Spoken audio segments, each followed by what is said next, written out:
लिखा है कि अक्सर ये कहा जाता है कि 84 लाख योनि के बाद मनुष्य जन्म मिलता है और इस जन्म में ईश्वर प्राप्ति नहीं की तो फिर आत्मा दोबारा 84 लाख योनि में भटकती है। किंतु कई बार ये देखा जाता है कि कई लोगों का पुनर्जन्म दोबारा से मनुष्य रूप में हो जाता है और वो अपने पहले जन्म के रिश्तेदारों के बारे में बताते हैं, या कई बार 10-15 जानवर या भूत बनने के बाद फिर मनुष्य बन जाते हैं। तो आखिर ये 84 लाख योनि का चक्कर है क्या? क्या मरने के बाद हम अपनी मर्जी से कभी भी दोबारा मनुष्य बन सकते हैं? Question mark. कौन प्रेत योनि में जाएगा, कौन, ये लास्ट लाइन है, कौन पशु योनि में और कौन नरकों में गिराया जाता है? देखो एक बात बताओ, कौन नरक में जाएगा, कौन स्वर्ग में जाएगा, कौन 84 लाख योनि में जाएगा जी। हमारी सारी वीडियो देखोगे जी तो अब ये जो पुरानी सिस्टम थी ना, पुरानी ये ब्रह्मांड चलाने वाले ब्रह्मा द्वारा सर्जन, विष्णु द्वारा पालना और शंकर द्वारा विनाश जी, अभी वो सारी सिस्टम में गड़बड़ हो गई है। ओके। क्योंकि जो तीनों जो त्रिदेवते हैं, पहले यमदूत आते थे, अब नहीं आते। पहले यमदूत आते थे, उसको ले जाए। अभी तो जो क्रिश्चियन धर्म वाला हो तो वहाँ यमदूत कहाँ से आएगा? आज दुनिया के अंदर 700 करोड़ मनुष्य आत्माओं में कम से कम 300 करोड़ क्रिश्चियन है जी और 150 करोड़ से ज्यादा मुसलमान है। तो क्या मुसलमान को मारने के लिए देवदूत आएगा, यमदूत आएगा? आप बताओ, वो सारी सब बदल चुका है। ओके। ये 3000 सालों में 5000 साल से जब से सबसे पहला धर्म आया वो बदल चुका है। हर कोई चीज बदलती रहती है, पूरी व्यवस्था बदल चुकी है। यहाँ प्रश्न ये है कि क्या इंसान अपनी मर्जी का मालिक है? क्या वो दोबारा मनुष्य बनना चाहे तो बन सकता है? क्या वो 84 लाख योनि में ना जाना चाहे तो नहीं जा सकता? देखो, फ्री विल का मतलब क्या? फ्री विल का एट विल बात सही है। एट विल कहीं भी नहीं है।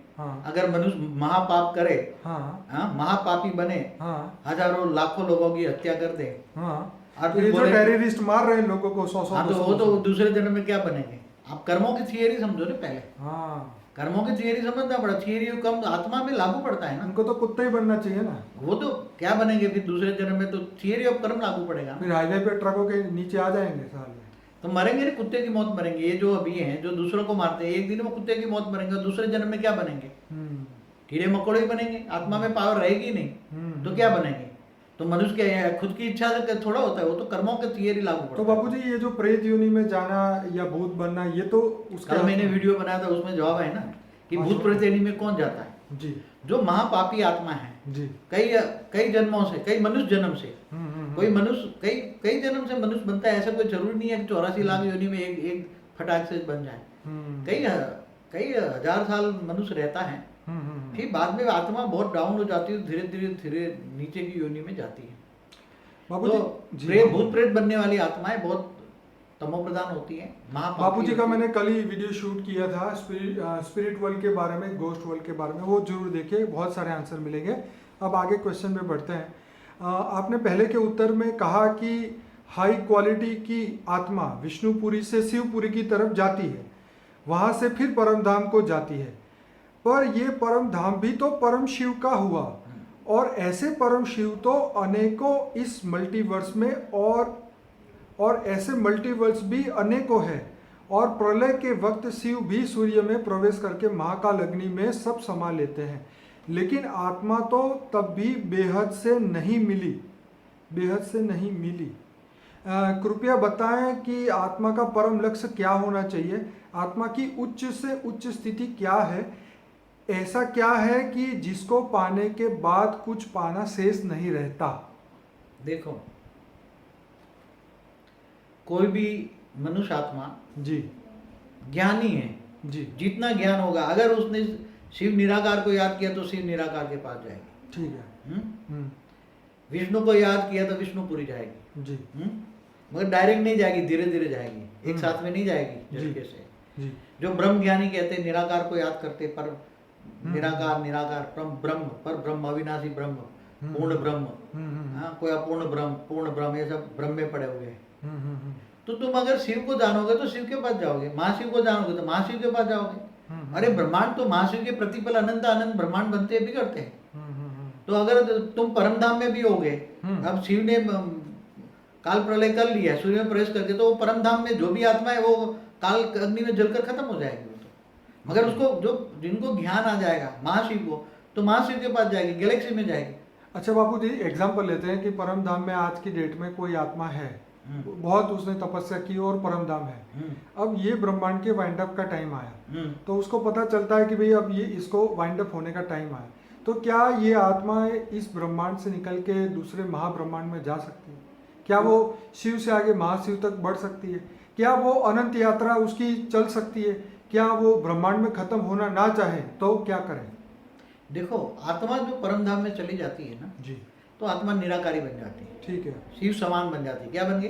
ठीक है, जीव से शिव बन गया। ठीक है। मगर परम धाम में जाने के बाद उसको ज्ञान आता है, इसलिए महाशिव तक जाने का उसके पास ज्ञान भी आता है ना, आत्मा में इतनी शक्ति भी आती है। ठीक है। इसलिए जो भी परम धाम में जाती है आत्माएं, वो ज्ञान स्वरूप बन जाती है, कैवल्य ज्ञान आता है, केवल ज्ञान स्वरूप हो।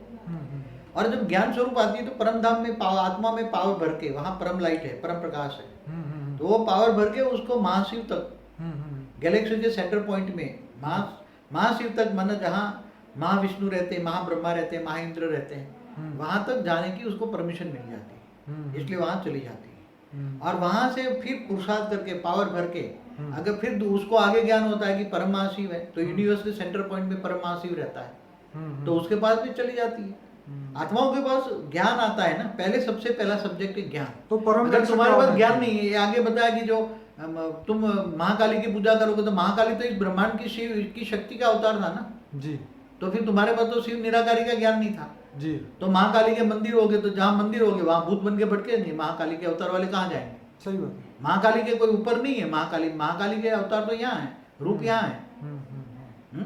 तो ये जो भले राम वाली आत्मा है, तो राम वाली आत्मा भी कई लाखों साल से जन्म मरण के चक्कर में आत्मा वो साधारण मनुष्य बन जाती है। कृष्ण वाली आत्मा भी कई जन्म मरण के चक्कर में आत्मा बन जाती है। तो मैंने बताया राम और कृष्ण भी धरती पर काम कर रहे हैं अभी, वो विश्व परिवर्तन का कार्य गुप्त विश्व में हो रहा है, जाओ उनके पास।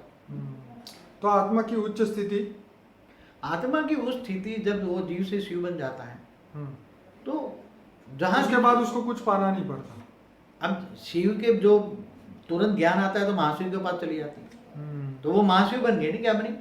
पहले जीव से शिव बनी, शिव से महाशिव बनी, फिर वो उसको पास इतनी पावर आती है, परमाशिव के पास चली जाती है, तो परमाशिव को याद करते हैं, फिर वहां से उसको बहुत पावर आ जाए तो परम उसका परम लक्ष्य क्या होना चाहिए? उसको अगर तुम ऑलमाइटी अथॉरिटी को, अगर एक मेरी वीडियो है, तुम ऑलमाइटी अथॉरिटी को ऊंचते ऊंच परम धाम में याद करते हो, ऊंचते ऊंच परम धाम नहीं, महापरम धाम नहीं, परम महाधाम नहीं, गैलेक्सी मतलब महाब्रह्मांड के बीच में जो धाम है वो नहीं, महाशिव का परम धाम नहीं, परम महाशिव का परम धाम नहीं, गैलेक्सी का नहीं, यूनिवर्स का नहीं, मल्टीवर्स का नहीं, मल्टीवर्स ऐसे कितने हैं। बेहद का ज्ञान तुम्हें होगा। यहाँ तो ऐसे 100 कला वाले मल्टीवर्स बेहद है, 200 कला वाले, 300 कला वाले, 400, वो बेहद का है। तो तुम बेहद को जानोगे, तुम बेहद का ज्ञान लोगे। अभी तो हमने YouTube पर बहुत कम ज्ञान डाला है। कितना डाला है? हमारे पास जो बच्चे आते हैं इनको हम बहुत पूरा, इनके पास हमारी वीडियो और भी रिकॉर्डेड पड़ी है, जो बेहद का ज्ञान प्राप्त करते हैं, बेहद के बाप को जानते हैं, बेहद का ऑलमाइटी अथॉरिटी को जानते हैं, तो अंत में वो बेहद के परम धाम में चले जाएंगे। बाबूजी, और आगे क्वेश्चन है, आपने कहा कि अभी तो ब्रह्मा विष्णु शंकर आदि भी मनुष्य बन बैठे हैं। हाँ, सही बात है। किंतु जो आत्माएं इन देवी देवताओं में विलीन हो चुकी है या मुक्ति पा चुकी है, उनका क्या हाल होता है? एक मिनट वहां रुको पहले। हाँ, ब्रह्मा विष्णु शंकर जी किसी भी आत्माओं को मुक्ति नहीं दे सकते। वेरी गुड, ये तो बढ़िया, ये समझ में आए? पहला ये समझो कि ये जो शिव का क्रिएशन है, तो शिव ही मुक्ति दे सकता है। जिसने सर्जन किया है वही विसर्जन कर सकता है। विसर्जन माना मुक्ति, इसलिए ब्रह्मा विष्णु शंकर मुक्ति नहीं दे सकते।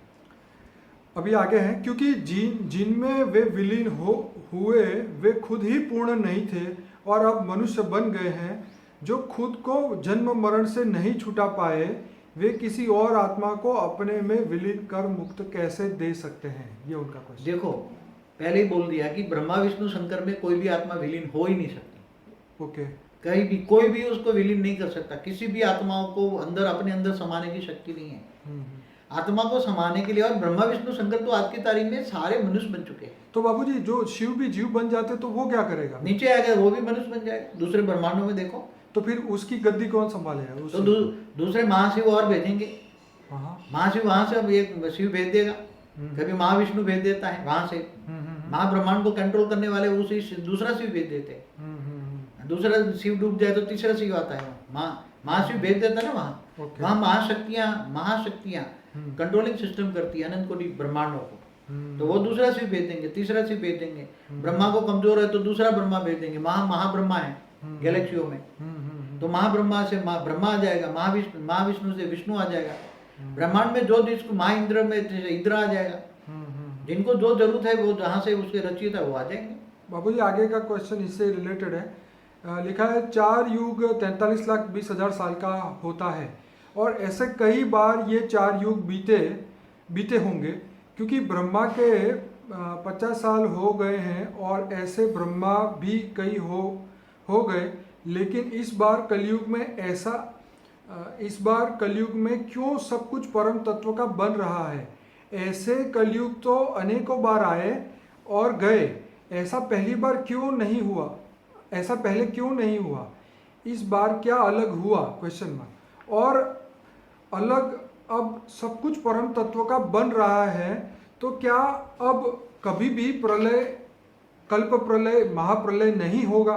Question mark. देखो, अभी जो ज्ञान आपको मिल रहा है वो ऑलमाइटी अथॉरिटी का ज्ञान मिल रहा है, राइट। और पहले जो ज्ञान था प्रलय का, अर्ध प्रलय का, कल प्रलय का, वो पहले वाले जो शिव कर रहे थे जी। जो भी यहाँ ब्रह्मांड को कंट्रोल कौन कर रहे थे? इस ब्रह्मांड के ब्रह्मा विष्णु शंकर द्वारा काम करा रहे थे जी। अब जो अर्ध प्रलय होता है, 4 युग पूरा होने पर अर्ध प्रलय होता है, फिर मनवंतर होता है, कल प्रलय होता है, महाकल प्रलय होता है, फिर अंत में महाकाल प्रलय होता है। तो ये पहले हो चुके थे, मगर अभी के बाद, आज के बाद अभी ऑलमाइटी ऑथोरिटी, बेहद का बाप, पूरे मल्टीवर्स को नहीं, ऐसे खरबों जहां भी पावर कम है वहां भी उनको पावर देकर पूरे बेहद का विश्व को परिवर्तन करना है। इसलिए कभी भी कहीं भी मृत्यु लोक नहीं होगा। बाबूजी इसी से रिलेटेड है कि अब क्या कभी भी दोबारा से 4 युग नहीं होंगे? क्योंकि परम तत्व की दुनिया बनने के बाद तो केवल शांति ही रहेगी, 4 युग ही नहीं होंगे, तो रामकृष्ण आदि अवतार की भी क्या जरूरत? देखो एक बात बताऊं, दूसरे जो मल्टीवर्स है जी, वहां मृत्यु लोक नहीं है, वहां बेहद का अमर लोक है। जब से वो बेहद की सृष्टि का सर्जन हुआ तब से वहां ऐसी उसी मल्टीवर्सों में ऐसी धरती मृत्यु लोक नहीं है। ओके। तो वहां जहाँ मृत्यु लोक नहीं होता, जन्म मरण का चक्र नहीं होता, तो वहां भी जो गैलेक्सियां हैं वो अमर लोक की तरह है। महाशिव में भी पावर है, परम महाशिव यूनिवर्स भी है, ग्रेट यूनिवर्स भी है। बाबूजी आपने तो ये अभी नहीं होगा, इसलिए कि बेहद का विश्व परिवर्तन होगा। आज तक बेहद का बाप ने परिवर्तन का ठेका नहीं लिया था। ओके। वो तो पहले ये जो चल रहा था, शिव महाशिव परम महाशिव सब चला रहे थे, समझ में आए? ओके। अभी तो ऑलमाइटी अथॉरिटी इस ब्रह्मांड में खुद आकर बेहद का विश्व परिवर्तन का कार्य कर रहा है, इसलिए बेहद का विश्व परिवर्तन होगा। आज तो हमेशा अमर धाम, परम धाम बन जाएगा। आपने पहले वीडियो में बोला था कि कई गैलेक्सियों के अंदर या कई ब्रह्मांडों में कई जगह पे जो आत्मा है वो जानवर बन चुकी है, शिव जो है बहुत जीव बन चुके हैं वहाँ पे। तो वहाँ क्यों ऐसा हुआ? देखो एक बात बताऊं, आज से पहले जी ये ब्रह्मांड चलाता था शिव में जब सर्जन करता है तो सर्जन करते करते उसकी पावर एनर्जी वेस्ट होती है। तो वो शिव भी निराकारी शिव कोई भी सर्जन करता नीचे आ जाएगा, चाहे तो वो भी ब्रह्मा विष्णु शंकर द्वारा काम कराते हैं, त्रिदेव द्वारा। मगर जब उसमें पावर नहीं होता तो शिव भी नीचे आकर जीव बन जाता है, तो महाशिव दूसरा शिव भेज देता है। ओके। हाँ, तो ऐसी तरह सिस्टम पहले चल रही थी। माँ ब्रह्मा, माँ विष्णु जो गैलेक्सी के बीच में बैठे हैं वो सब कंट्रोल कर रहे थे। मगर अभी ऐसा ये बेहद का ज्ञान दे रहे हैं। क्या दे रहे हैं?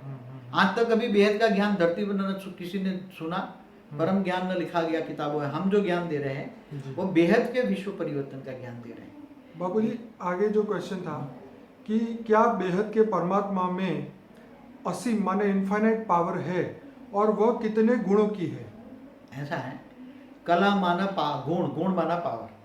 जितनी आत्मा में पावर होती है इतनी कला होती है। अच्छा, इसमें लिखा है कि आपने एक वीडियो में बताया था कि सृष्टि बनने के बाद बेहद के परमात्मा भी थोड़ा नीचे आ गए हैं। अगर वे थोड़ा नीचे आए तो इसका मतलब उनकी पावर की भी कई सीमा होनी चाहिए। वो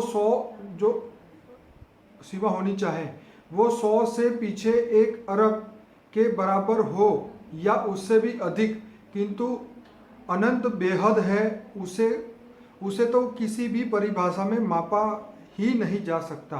बेहद के बारे में तो यह भी नहीं कह सकते कि वो सागर के किनारे रेत के कणों के बराबर है, क्योंकि वह कह के भी तो हम उसे सीमा में ही बांध रहे हैं। एक मिनट वहां रुको। हाँ वह हो गया, बोलो। देखो उसने कहा कि जब वो बेहद का बाप ने सर्जन किया, ऑलमाइटी हो, तो वो नीचे आ गया। नहीं, ये उसको नहीं लागू पड़ता। अच्छा, ये मैंने यूनिवर्स बनाया था परम महाशिव के बारे में। ठीक है। परम महाशिव जब यूनिवर्स बनाता है जी, तब उसकी पावर डाउन हो जाती है, वो तो धीरे धीरे नीचे आ जाता है। शिव भी जैसे जैसे नीचे आ जाता है, ओके ऐसे महाशिव भी सेंटर में, इसलिए वो नीचे नहीं आएगा, ओके, क्योंकि सेंटर में परम धाम है। समझ में आया? जिसका परम धाम ऊपर होता है वो नीचे आता है। तो ये मैंने यूनिवर्स के परम महाशिव के बारे में बोला है, या मल्टीवर्स के बारे में बोला है कि जब उसका मालिक ऊपर में परम धाम से पावर कम होती तो नीचे आ जाता है। अब जो बेहद का बाप है, ऑलमाइटी अथॉरिटी है, ये सुनो, उसके अंश मात्र से बेहद का विश्व बना है। कितना? ठीक है। उसके जो पास पावर है, जैसे सागर जितना पावर है उसके पास, और अंश मात्र से उसका बेहद का विश्व बना है। और बेहद का विश्व कितना बड़ा आप सोच भी नहीं सकते। जैसे 100 कला वाले खरबों ब्रह्मांड है, 200 कला वाले खरबों ब्रह्मांड है, 300 वाले 400 वाले, ऐसे बेहद का विश्व है। और बेहद का विश्व, बेहद का जो मालिक है, बेहद का जो विश्व का क्रिएटर है, बेहद के विश्व का जो रचयिता है, जिनको दुनिया कोई भी जान ही नहीं सकती, वो उसने अंश मात्र शक्ति से, एक संकल्प मात्र से बेहद का विश्व रचा।